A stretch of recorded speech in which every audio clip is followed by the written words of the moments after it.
Football Manager 2025 is just 2 months away. We still have no news on the game, but a lot of people have been asking for my thoughts on the news that's been released so far. Let's be honest, it's been mostly gloom and doom. Well, last week I appeared over on the FM Show podcast, joined by DoctorBenjy to discuss all things FM25, and there was some really worthwhile discussion out there that I felt like was worth uploading to this channel. Anyway, I'm going to throw straight to Tony. Enjoy the show. Check out the full thing link below. I'll see you guys soon. I guess if we talk about 25 then, let's talk about 25. We know that the draft's not in it. We know that we've gone through what's not in it, right? Okay, there's loads of bits we know that's not in it. What are we expecting? We know it's delayed, but is it a good thing? I'm going to take that as a good thing that's delayed, but then I don't rely on YouTube revenue. Yeah, I was going to say, I've talked about this before, but when I quit my job to go into YouTube, one of the considerations was I'm locked into Football Manager content. There will be a Football Manager every year. It's not like I'm attaching myself to the flavour of the month FPS. It's not like I'm a Fortnite or an Apex Legends streamer who at some point in a few years' time is going to have to go, crap, I have to find the next thing to latch onto. Football Manager should last forever, and I'm sure it will do. This is the first year where I'm kind of looking at it going, I didn't fit. This wasn't like on my radar as like a possibility. And that's not to say it'll be a disastrous thing, but I think I'm one of these people who likes to hope for the best, prepare for the worst. It's kind of like the mantra I have. And whilst I know that even if the game isn't perfect, I can make content around it, the more stuff they announce and as the delays come out, there is part of you that wonders, like, how bad is it? Because there's times where Football Managers launch with questionable things, not quite ready. I think of J-League as an example. This year, there's been some pretty stinky match engines released at launch sometimes. And it's like the fact that stuff like international management is getting cut now. Obviously, I've talked about this, but in PR, there's basically two different ways you approach PR in video games. There's the approach where you try and sandwich the bad news between good news. So you have like, we have a new match engine. By the way, there's no international management and we've removed shouts and all this other stuff. But there's also this cool stuff. Or there's the PR approach where you go, just get all the bad news out of the way as early as you can. So that discourse happens in isolation. And then it's only like upwards from there with all the good news one after the other to build up momentum. My concern is, as someone who worked a lot in games marketing, that they're going to be starting from such a low point because of some of the stuff that's been removed, that then getting that momentum rolling and getting back to where they want to be is going to be trickier. And I know it's, you look at some of the stuff that's been announced, they kind of have the numbers around international management and like, it's 6% or 7% or however many percent it was, the people who play it. There's part of me that just feels like if this is the stuff they're completely gutting out, where else are their corners being cut in stuff they've maybe not announced yet? And maybe that's like a really facetious attitude to have. But I feel like for Sports Interactive, the messaging's got to be really careful because they've kind of gone out with FM24 and said it's the most complete edition ever. It's our love, it's our final goodbye, our last dance with Football Manager in its current form. We're going to be starting from like a new level.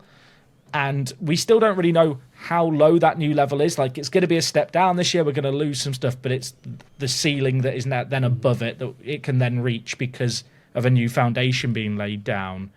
It's going to be very interesting to see how they market and kind of communicate that messaging, because you don't want to tell people the messaging of this year's a step down, we're trying to calibrate your expectations, because then people go, well, I don't buy the game every year normally anyway, so I'm just going to stick with 24. Well, I guess this is part of the problem that came out in the announcement when FM24 was announced. Was, all right, FM24 is coming, but hey, by the way, FM25 is coming out as well, and it's going to be different, it's going to be on Unity, and then like loads of people like, well, I'll just wait for FM25 then. Like, screw FM24. There's a better one on the horizons. And I kind of want to have the conversation with the people who did that and went, What did you do this year? Did you try 24? I think they lied, Tony. Based on the people that played 24, I think they lied and bought it anyway or played it anyway. Yeah. They've all got it through Epic Games now. That Epic Games thing is such a weird timing with all this discourse, because part of me's like, does this mean they've got so much faith in 25 they want people to get 24, go, this is a good entryway, see all the new stuff with FM25 and think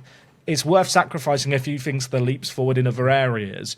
Or was the Epic deal negotiated 6 months ago and they're now looking at it now going, this is actually really bad for us because there's now a big install base on the old game and people feel less pressure now to move on to the new one? I think Kev said last week that he thinks the game FM25 has been designed for him, right? Yeah. I think the announcements have been timed around me because they've gone, he's in quite a good mood. So if there's ever a time to release bad news, because Ben of 18 months ago, there would have been 4 videos by now, and it would have been bad. And there would have been roundtables planned. Me, Loki, Jack, Kev, Z would have been on this. But they've sort of gone, you know what, we'll just announce it all. He's in a good mood. What could possibly go wrong? We saw him last week. He was okay. It's interesting. So I think there's definitely a school of thought that there's a lot of panic going on, which I feel is relatively unnecessary. Football Manager is people forget, Football Manager is one of the most detailed games ever created. And so even with them removing big features and weight, like, it's not going to be a major impact. Like international football, I think, is the worst one. That's the most egregious one of like, you're removing this because it's been bad for years. This is not now an oversight of like, oh, actually, we can't put it in. You never put the work into international management. You're now paying for it, and now you're getting criticised for it. And in my opinion, you're getting rightly criticised for it not being in there. If they were to announce something, presumably that's not happened in the last week since we've recorded this and we've now gone live, and everyone's gone, why did they not talk about this bit? Like, you know, like, what would you want announced that would take away some of the heat that's currently on FM25? The next thing, I think it has to be the match engine. Like, they have to show something in match and what it graphically looks like, because that's the thing that people have been so critical of. And I know it's not the be-all and end-all, but if people could just see the play of the game, and I think that might be, the big game changer, and people go, oh, this actually looks like a much more modern game, not a game that was 30 years old. What's going to terrify me is if they don't lead with that, because then now it's think, if they've not got a nice eye candy to show the match engine, they've been bigging up in a new engine, what does it look like? And they've got to show it at some point. And if we get 3 feature reveals in and we've not been shown the match engine, that is like, I'm ringing like the doomsday bell thinking we are in trouble here. I don't mind the UI from the screenshots we saw, and I don't mind the idea that it's being simplified and being made to make sense, because things are behind other screens and everywhere at the minute, and everyone's installing a skin. So if they're rethinking that, I don't get the idea that it's made to look... I mean, I understand people say, oh, it's made to look like mobile or an iPad app. Well, fine. I mean, no iPad... these things are designed for their accessibility and for how, intuitive they are. So why is that a bad thing? People are on that though, that looked like screenshots that Jack sent me 8 years ago. Like, Jack would make stuff, like the skin-related stuff, and send me that level of detail 8 years ago and go, this is what it could look like. And I go, oh, that's cool. Yeah. And so, like, the screenshots that have been announced, I'm sort of discounting, because as you say, it looks like it's made for tablet. Like, it's okay, you cool. need to interact with user interface to, get a feel for it. Yeah, I've got no idea if it's going to be better or not. Their job is to make sure it absolutely is better. Like, I think what's happening at the moment, and we're talking about all the things that we want to be there and aren't there, right? They're just putting a lot of pressure on themselves right now. And so at some point, by piling out all that bad news, when I was thinking there's good news has got to come eventually. Like, how good is it? But traditionally, sorry, Tony, traditionally, when they've done that, they've then always delivered. When they've always put pressure on themselves, we've always gone, "Cool, this better be bloody good," and then it actually is good, because again, traditionally, they've always had the confidence in themselves to go, you know what, we can announce this because actually we're really happy with the product that we're going to put out by the end of it. And so I hope that is still the mindset, and there isn't this, as Jack says, and I'm going to use this now, Jack, the doomsday scenario of, well, this could be really bad. And if it goes to the point of December the 15th, the game was now going to be coming out, or January the 31st, the game's going to come out, and we're thinking, this is now not good. I'm going to have to play a lot of EA Sports FC, Jack, that's going to be the problem. They've kind of put a lot of pressure on themselves to not actually convince us that the product's good, which they've got to do anyway, but they've also got to convince a lot of people who probably would have just bought the game anyway, who've taken a year off, or maybe play like 1 year on, 1 year off. They're now having to convince those people to take the punt on 25, to take the punt on 26. And like, that's a risky game to play. And a lot of those will be people who have claimed the game through Epic Games, well, last week as people at home watch this. That game now feels new to them. Because as much as we say FM24 wasn't a big leap forward, like, the match engine does look significantly better than 23. There was actually part of me that when FM24 came out, I was like, have they shot themselves in the foot by improving the match engine visuals too much? Like, would it have been better to just not touch them for a year? Because, don't get me wrong, it's not revolutionary for the graphics, but like, given the fact we still really haven't seen anything of the Unity 3D, there's part of me sat thinking, what if it just comes out and it just looks like a side grade that we know has a higher ceiling down the line? Because there's still people who are misguided to the point where they think it's going to look like EFC, and I think anyone with, a degree of common sense knows that isn't going to be the reality of it. But if it comes out and we go, that just looks like it's in the same engine, move forward a bit like 23 to 24, like 24 to 25, like that's going to be concerning. Like you said to me, what do they need to show for me to think, oh, okay, I'm not worried. I just want the gameplay to feel fresher. Like tactics haven't been touched in a while. More than that. We've got to be wowed.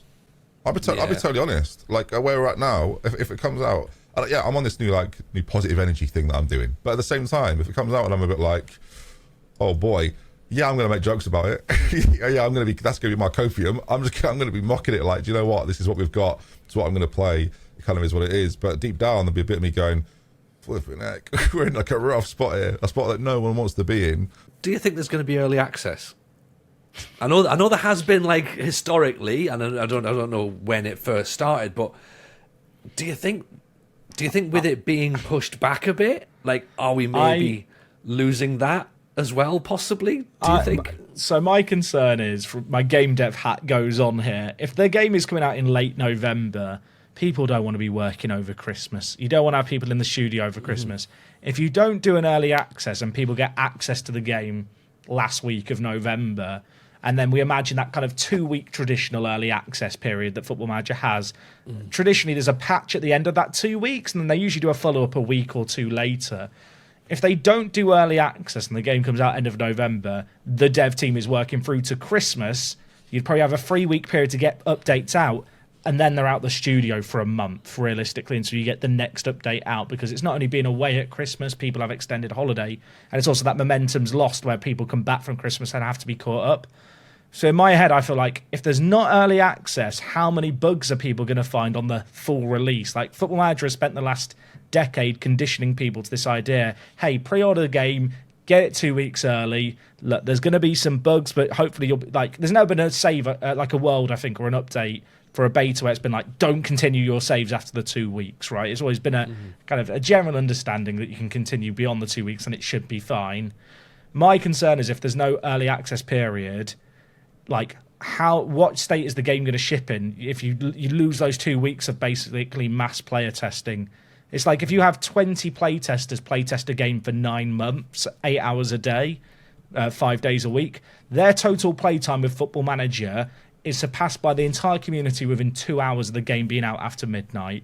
You need that wide-scale testing, and if that is only happening at the end of November, oh boy, we got trouble. But they've not announced anything. They've not announced anything regarding early access. They've not even gone, by the way, there's still going to be early access. In the delay announcement. So I don't know if they. Well, their delay has allowed a bit more delay.